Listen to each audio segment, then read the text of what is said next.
आपको लगता है कि जो लोकसभा चुनावों के दौरान एक बबल बनाया गया, बबल था आरक्षण को खत्म कर देने का, संविधान को खत्म करने का, या फिर ध्रुवीकरण की राजनीति करने वाली है बीजेपी, हरियाणा चुनावों के बाद वो बबल, एक उसके नतीजों के बाद बबल बर्स्ट हुआ है? नीचे, क्योंकि जैसा मैंने कहा कि बहुत से राजनीतिक पिछली चतुराइयां दोहराने की कोशिश कर रहे हैं, लेकिन आम नागरिक बड़ा जागरूक हो चुका है।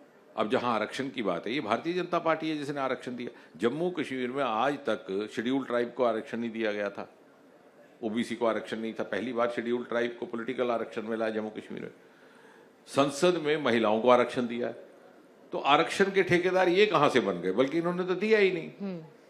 तो ये तो केवल उसके भड़काऊ एक नरेटिव बना बना करके लोगों को ठगते रहे। लेकिन अब thanks to real time channels like you, अब वो जमाना जाता रहा। अब इनको बदलना होगा। और अगर ये नहीं बदलेंगे तो हर बार हरियाणा होगा। हर बार हरियाणा ना हो, इसी के लिए एक आत्म मंथन किया राहुल गांधी ने, और उस मंथन से ये निकला कि एक तो ओवर कॉन्फिडेंट नहीं होना है, और दूसरा ये भी कहा गया कि शायद एक व्यक्ति ने खुद को पार्टी से ऊपर महसूस किया, यानी कि इंडिविजुअल इंटरेस्ट पार्टी के इंटरेस्ट से ऊपर चला गया। हालांकि आप कांग्रेस के आकलन के लिए बाध्य नहीं है करने के लिए, लेकिन फिर भी आपको लगता है कि ऐसा हुआ? नहीं, आप ठीक कहते हैं। वो भी मैं, जैसा अभी मैं कह रहा था कि भारतीय जनता पार्टी के माध्यम से इस भारत की राजनीति में, उसकी शैली में, उसकी संस्कृति में बदलाव आएगा। क्योंकि जो आपने बात कही उसी से बात जुड़ती है कि यहाँ पर एंटाइटलमेंट नहीं है। ये कार्डर बेस्ड पार्टी, ये कार्यकर्ता है। यहाँ ये नहीं है कि किसी को कोई पद मिला, फिर पद मिला तो उसके ऊपर पद मिला। तो ऐसा भी नहीं है कि कोई फैसले रसोई घर में बैठे बैठे हो जाते हैं या डाइनिंग टेबल पे माँ बेटा कर लेते हैं। ये पार्टी, ये दल जिस प्रकार से लोकतांत्रिक मूल्यों का बाहर पालन करती है, उसी प्रकार पार्टी के भीतर यहाँ कोई नहीं कह सकता हमारा अगला राष्ट्रीय अध्यक्ष कौन होगा, यहाँ कोई नहीं कह सकता हमारा अगला मेंबर ऑफ पार्लियामेंट कौन होगा। सामूहिक निर्णय होते हैं, इनपुट्स उस तरह से एक व्यापक तौर पर प्राप्त किए जाते हैं और जिम्मेवारियां बदलती हैं। किसी को हम पदाधिकारी नहीं कहते, ये दायित्व बदलता है और जिम्मेवारी बदलनी है। हर व्यक्ति कार्य करता है। वो जो सेंस ऑफ एंटाइटलमेंट है उसमें कहीं ना कहीं फ्यूडलिज्म की वो है, और वो फ्यूडलिज्म अंग्रेज चले गए लेकिन वो चलता रहा। कांग्रेस ने उसको विरासत में अपना लिया।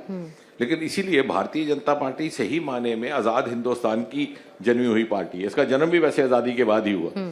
तो सही माने में लोकतांत्रिक भारतीय आजाद हिंदुस्तान के लोकतंत्र का प्रतिनिधित्व करने वाली पार्टी यदि कोई है तो भारतीय जनता पार्टी। डॉक्टर जितेंद्र, पहले हम चुनौतियों की बात करते थे अपने पड़ोसी मुल्कों में, तो हम पहले पाकिस्तान का नाम लेते थे, हम चीन का नाम लेते हैं, आज भी लेते हैं दोनों का नाम।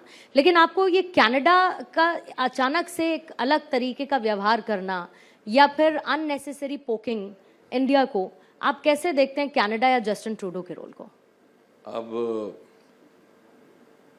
सच पूछिए तो दिल तो बहुत करता है, लेकिन इसका उत्तर देने से मैं थोड़ा सा परहेज ही करूंगा क्योंकि फिर क्या होगा कि समाचार ये बन जाएगा और ये प्रोग्राम रह जाएगा तो हम छोड़ देते हैं। हमारा विदेश मंत्रालय इस पर नजर रखे हुए है। समय समय पर उनको इनपुट्स प्राप्त होती हैं, जो उनके पास इनपुट्स हैं शायद हमारे पास नहीं हो, और उसी जो राष्ट्रहित में जो निर्णय होते हैं या जो मौकिफ होता है उसे वो अपनाते हैं। लेकिन भारतीय जनता पार्टी ने मोदी जी के नेतृत्व में भारत की तरफ से जब भी कोई निर्णय लिया गया, विदेश नीति को भी लेकर के लिया गया, तो मात्र और मात्र राष्ट्र हित को सर्वोपरि रख करके लिया गया।